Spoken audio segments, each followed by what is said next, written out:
क्या सिक्किम में हुआ क्या था? वहां के जो राजा थे ना, उसने एक अमेरिकी लड़की से शादी कर ली और वो सीआईए एजेंट थी। और वो जो अमेरिकी लड़की सीआईए एजेंट थी, सिक्किम के राजा ने शादी करके अब वो कंट्रोल करने लगी, वो सरकार चला रही। इधर भारत सरकार टेंशन में आ गई कि भैया सीआईए एजेंट मतलब अमेरिका आके कंट्रोल करेगा और उसका चाइना से कहीं रिश्ता ना बनवा दे और चाइना का कहीं कंट्रोल ना बढ़ जाए। अब वो वहां के राजा जो है सुने नहीं किसी की। अब ये सिक्किम अलग हो गया था भारत से। अभी तक भारत का पूरा हिस्सा बना नहीं। 47 में केवल अधूरे कुछ कॉन्ट्रैक्ट के साथ सिक्किम भारत से जुड़ रहा था, पर पूरी तरह भारत में मिला नहीं। तब ये वहां डोभाल गए।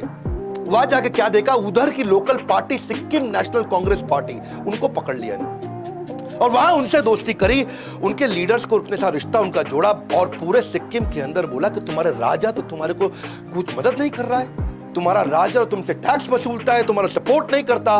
और वहां राजा के खिलाफ हवा बढ़ानी शुरू कर दी और इस पार्टी को मजबूती देनी शुरू कर दी। बाद में रेफरेंडम भी पास करा दिया, वहां सब लोगों ने भारत के फेवर में वोट भी कर दिया।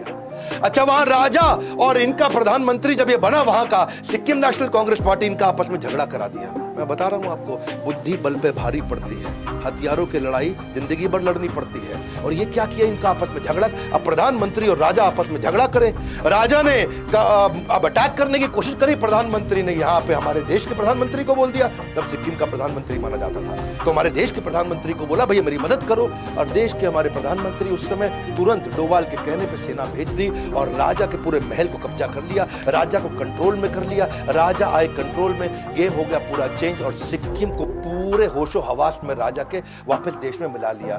जोश में गोली चलती है और होश में बोली चलती है। ये बोली से काम कर जाते हैं, इनको गोली नहीं चलानी पड़ती है। और वही कारण है आज सिक्किम हमारे देश का हिस्सा क्यों, अजीत डोभाल।